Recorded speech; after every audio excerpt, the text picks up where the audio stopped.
I just wanna see you free, free. Hello everybody, it's Colby. Happy Cinco de Mayo, woo! Shout out to my sister Tawny, it's her birthday today. She got the lucky Cinco de Mayo birthday. I hope you guys all are having a fantastic Monday and that it's been great and that your week was good and just that everything's going great. I'm excited to talk to you guys today. I've talked about forgiving yourself and all that before. I did a video on that. If you haven't seen it, go watch it. And last week at church, this guy was more on forgiving yourself, but he showed it in a whole new light. And I just want to share it with you guys because it was awesome the way he just explained it. And you're just like, wow, like, oh yeah, nail on the head. Woo woo. Okay. So, shame. That's what this video is titled because that's what it's about, shame. And we all experience shame and then we experience guilt. And there's a big difference between the two. Shame is more, well, no, guilt is things that you can pinpoint. Like, all right, I shouldn't have drank this one time. And, like, you pinpoint that time that you drank and you're, again, like, you know that and you're like, I should not have done that. Or you said a rude thing to somebody. You're like, this is what I said. Like, it's things that you can pinpoint and that you're not proud of. Shame is the stuff that you don't really know what it is. You just wake up and you're already like, I just want to lay back down and go back to sleep. Like, I don't want to get out of bed today. Like, shame is just this dark cloud that surrounds you and you can't get away from it and it sucks. And nobody wants to live with that. I think I can speak for us all. I hope so. And if not, well then let me help. If you can't, then let me help you, okay? Because it's not fun. So, I'm going to bring up the story of Peter and Judas. And we all know Judas is the one who betrays Jesus and he turns him in. Peter is the one who denies Jesus 3 times. So, in Mark chapter 14, this is verse 44 through 46, and it says, the traitor Judas had given them a prearranged signal. You will know which one to arrest when I greet him with a kiss. Then you can take him away under guard. As soon as they arrived, Judas walked up to Jesus. Rabbi, he exclaimed, gave him the kiss. He betrayed Jesus. Betrayed him. Like, he turned him in, okay? Obviously. Skip down a little bit to pretty much just, well, verse 66 is where it starts. And, I mean, it's a whole passage, verse 66 through verse 72. And it's just talking about Peter, I don't know what you're talking about. You know, I don't, and Jesus said, before the rooster crows twice, you will deny me 3 times. And he did. He denied him 3 times. And what I never realized with these 2 different scenarios and 2 stories that I really just had an aha moment was that they both did the same thing. They both denied the Lord, and they both betrayed him. And that's never a good feeling when you really just feel like you totally disappointed the Lord. You did what you knew you shouldn't have done, but you did it anyways.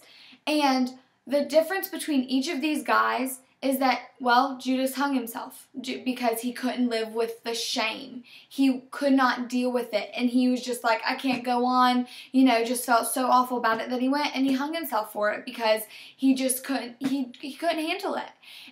But then we see Peter, and Peter, he doesn't do that. What's he do? He still follows the Lord and he decides, all right, I gotta wake up. I gotta move on. Like, I regret this, but I gotta keep going because if I don't, then he could have ended up like Judas. And then, when we look in Mark chapter 16, oh, this is a good moment. It's when they go in the tomb, and they see it's empty, and there's an angel standing before them. And in 16 verse 7, he says, now go and tell his disciples, including Peter, that Jesus is going ahead of you to Galilee. You will see him there just as he told you before he died.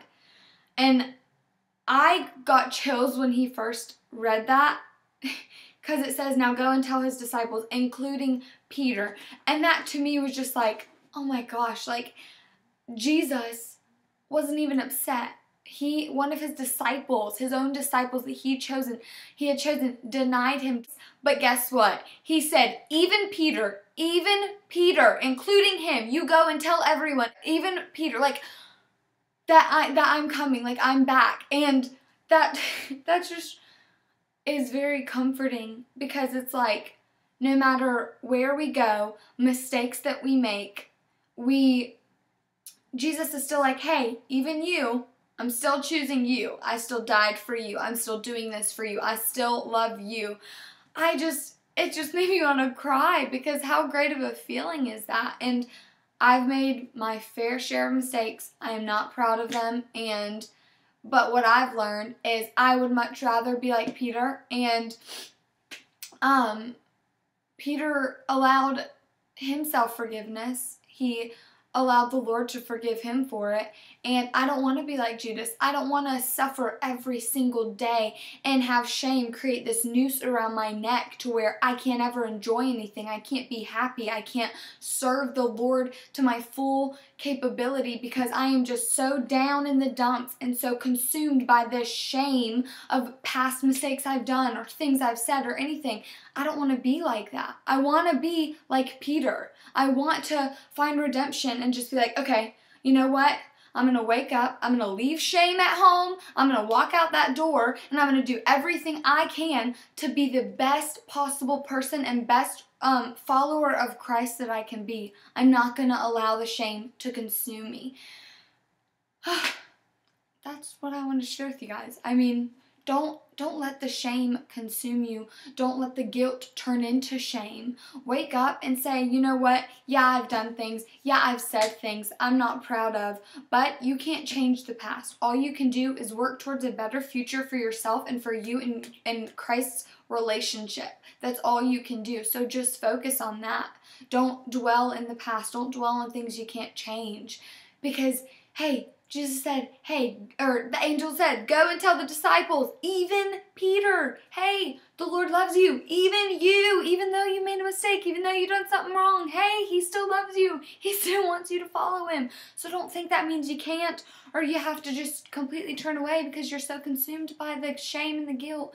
You don't. Jesus loves you anyway, and just forgive yourself, move past it, and just follow the Lord, and just do everything you can to help people who have faced things that you have.